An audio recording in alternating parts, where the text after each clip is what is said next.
non-violence is not always the answer. No. I would argue. Yes. You know, it's okay to say, it doesn't deliver results. No. In your view, can non-violence be an answer, for example, to jihadi terrorism? Not at all.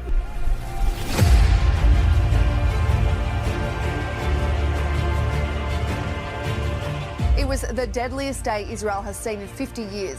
Violence not seen since 1973. It is written not in one, in many religious books across the world, it is written clearly, those who are not like you deserve to be killed.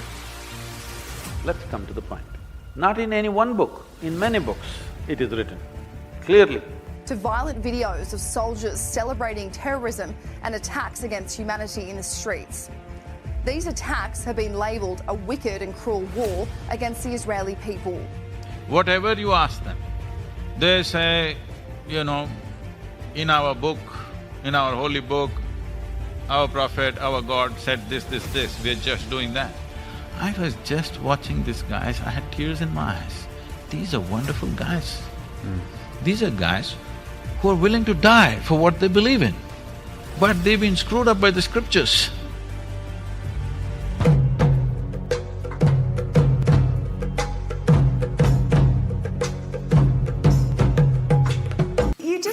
You just said the worst thing that can happen is if you live forever.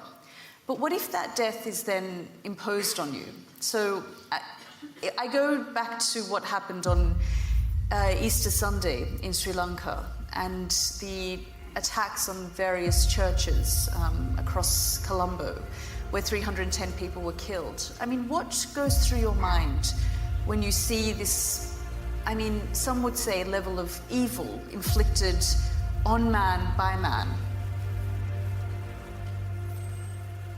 Oh, we must understand, evil has always been inflicted only by one man upon another man, never by some other forces. It never happened like that.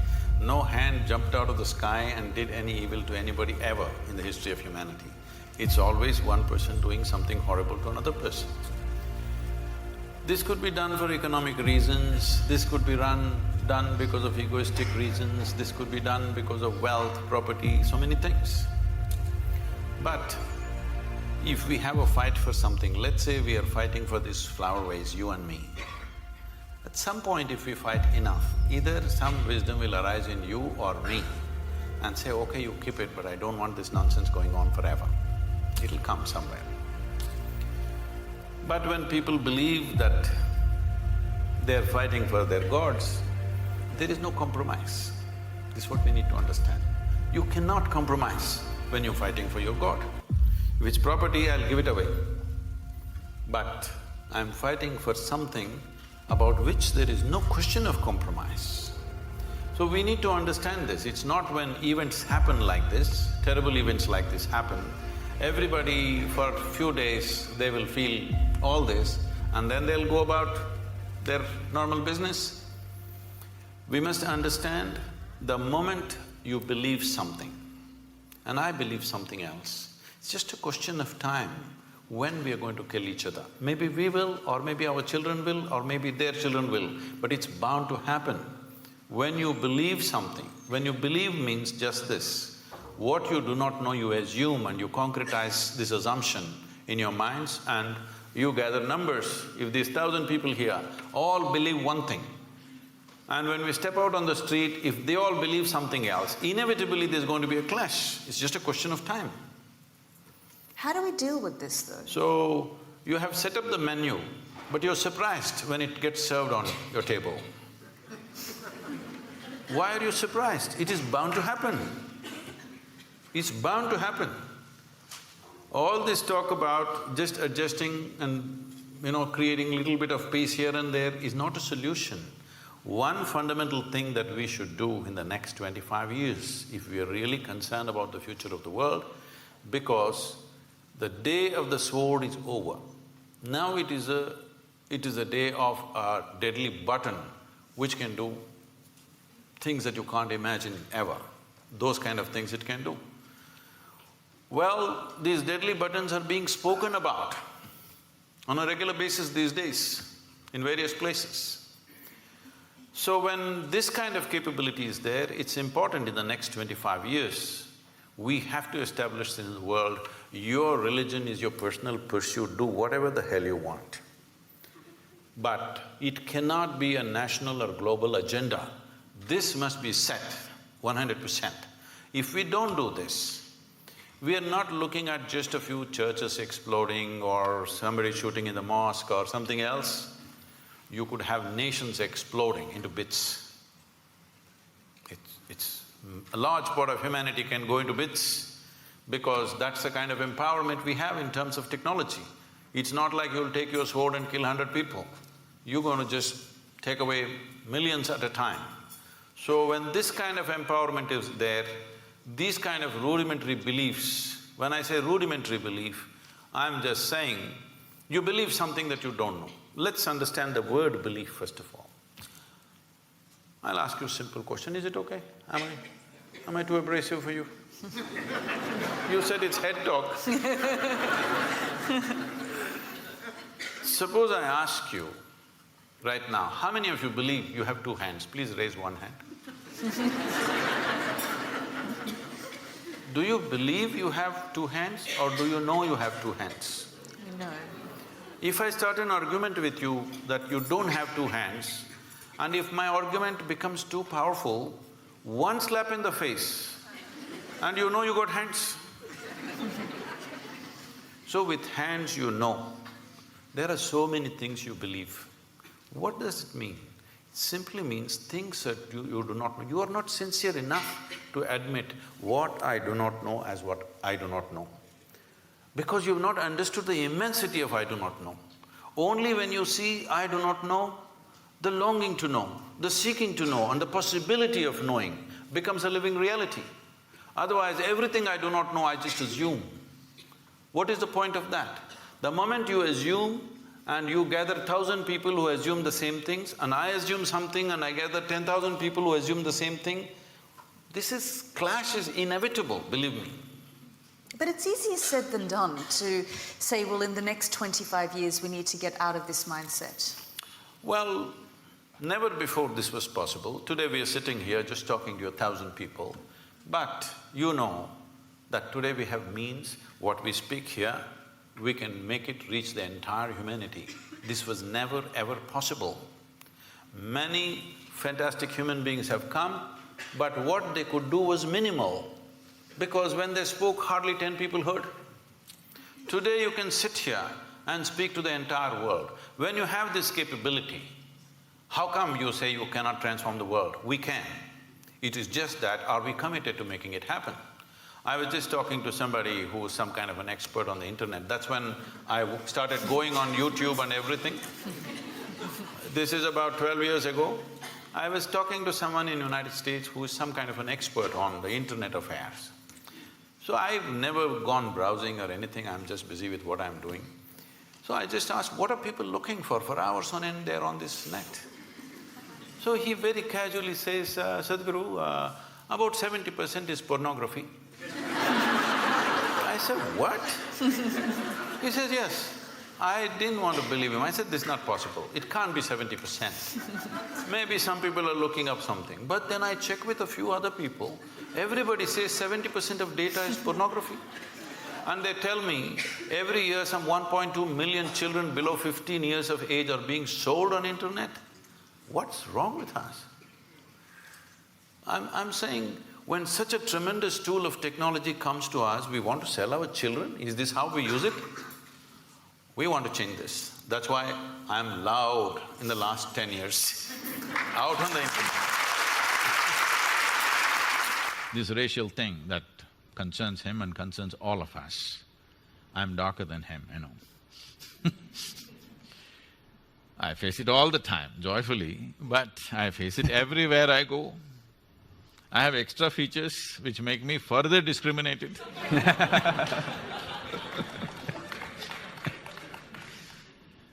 But our first identity is with the body. When we identified with the body, the color of the skin also becomes part of it. Why do we identify with the body? Because our experience is limited to this. If you say me, you mean this, isn't it?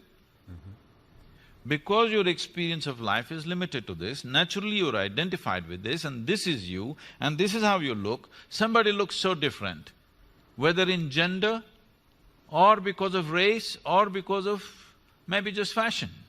Who knows what makes them different? But suddenly, this is me, that's you, it's established. But we sit here in this hall, whatever the color of our skin, whatever our religion, whatever our gender, we are inhaling and exhaling the same air. But we have no issue. Body has no problem. But the identity has a problem. You're identified with something.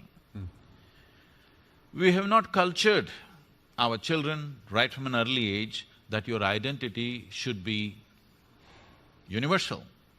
This is something in India, traditionally, before you start education for a child, there's something called as Vidyarambham, where the first chant that they must do is that my identification with the entire cosmos. Without this, you should not give education to a child, that is the understanding. Because education is seen as an empowerment. You should not empower a person who has limited identifications. Because it doesn't matter whether it's of individual nature or of family or of community or race, religion, nation, it doesn't matter. Once you have limited identity, you will cause disharmony, you will cause cruel things, thinking you're doing the right thing. I know the debate, the source of… the debate always goes to ISIS and things like this. I want you to understand this. These people, looking at their actions, you may be sitting here, I know I'm getting into a minefield. Sitting here, all of us think these are horrible people. But you must understand this, they believe they are doing the greatest thing that a human being can do. They're working for God. There can be…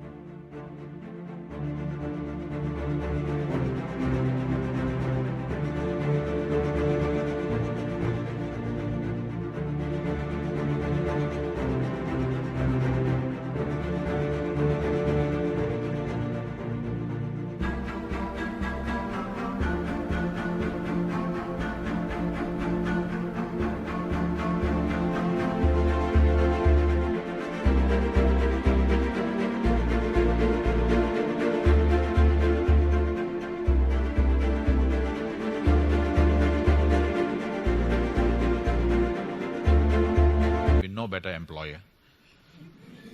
Not Google, God.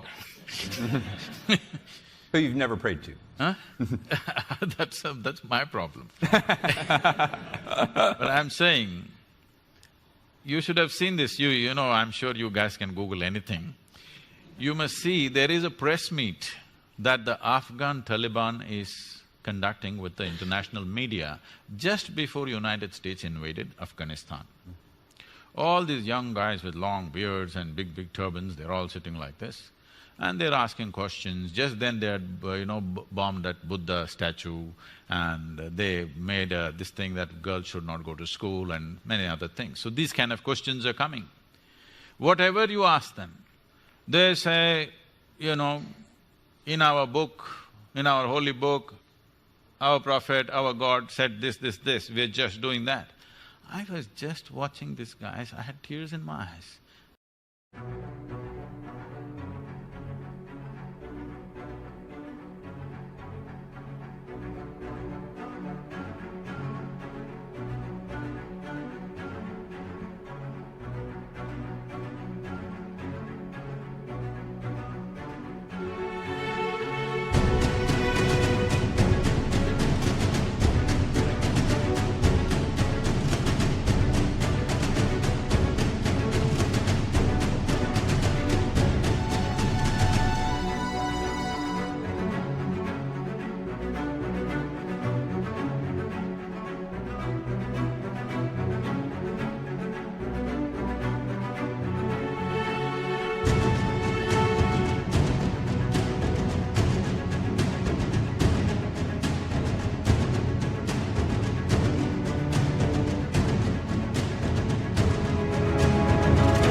these are wonderful guys. These are guys who are willing to die for what they believe in. But they've been screwed up by the scriptures. Yes, these are wonderful people who are willing to die for what they think is right, all right? A man who's willing to die for what he thinks is right is a great man, but look at the consequence. Simply because of limited identity. So this ahankara, this identity is what wields the intellect. If you hold the right identity, from an early age, if it's brought into us that your identity is with the entire cosmos, because nothing happens here without everything's involvement in you. We are sitting on this round planet which is spinning and moving at a great speed in the middle of nowhere. You don't know where it begins, where it ends, this thing. And look at us sitting here and talking. How many forces in the existence are keeping you and me in place on this chair? So there is no way we can exist without the involvement of all this.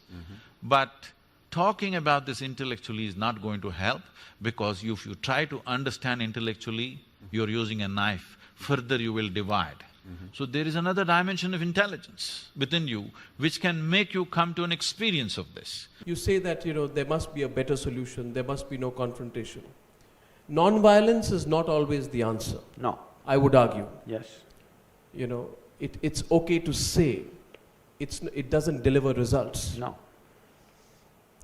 In your view, can non-violence be an answer, for example, to jihadi terrorism? Not at all. So, if not so, then what I would like you to tell this audience is, dealing with one of the greatest individual constructs of problems in the world today, which is jihadi terrorism, in your view, Sadhguru, what is the direct antidote to jihadi terrorism? An immediate and quick solution to it. What is the direct antidote? That's what I'm doing, that's my work. But quick solution, I don't have one. There's no quick solution. Individual transformation is the only solution, but that's not a quick solution, but a lasting solution. What is the solution to it? Let me rephrase that. What is the solution? I'm saying… How do you deal with it? If you were a world leader, Sadhguru, which you are in your own way, but if you were a political leader facing the problem of jihadi terrorism, what would you do to take it on? See, we must understand this. Though nobody wants to spell it out, nobody wants to say it, it is written not in one, in many religious books across the world, it is written clearly, those who are not like you deserve to be killed. Let's come to the point. I know, this may bring things upon myself, but it's okay. Not in any one book, in many books it is written clearly. Those who do not believe the same things that I believe must die, they are fit to die, they are unfit to live here. This is clearly there. So because people are claiming it is the word of God, they don't have the courage to amend the book. It is time that you take sensible part of people who believe in these books and say, see, if you edit these 10 pages, your book will become wonderful. The boys who carried out the Dhaka attack came from very elite families. Some of them spoke accented English. They simply wore black robes, called themselves ISIS, went into a cafe and shot innocent people. When a philosophy as dangerous as that, and I wouldn't use the term philosophy, when a belief as dangerous as that becomes as viral, as potent, it grows organically. ISIS then becomes a thought process, not even a terrorist organization. Then how do you deal with it? I need to correct that question a bit. It is not organic, it is very organized. Till you address this, you will not address the problem. It is very organized. So if anything that's organized, it has a source. If you have any kind of administrative strength and skills, when you see something threatens the fabric of the society, you must know where is the source for these organizations and deal with it. but we don't have the courage to deal with it because every 6 months we got an election. Okay? Every 6 months or 8 months there is an election going on somewhere. And because of the this I'll blame on you, because of 24/7 channels, some election is happening in Manipur, it feels like a national election is happening in Tamil Nadu, everybody sitting and watching Manipuri elections because it's made to feel like there's election going on, and when politicians are in election mode, you don't expect responsible action. It is expected because this is the nature of democracy. That is the time of hyperbole, but that should be only once in 5 years. I think we're working towards that. That's a good thing, that elections will be only once in 5 years, and that's how it should be, because it is not that they're all bad, but these are the compulsions of a democracy. When you go into an election campaign, you cannot say, I'm taking this economic step, this economic step, this economic step, because the crowd there doesn't understand any of these things. You have to rev up their passion about something. So in that mode, you can't fix a nation. So this is not organic, let's be very clear about this. This is super organized. It has grown everywhere in the world with a tremendous sense of organization. Where there is an organization, there is always a head, and if you know how to administer a nation, you must know how to handle this.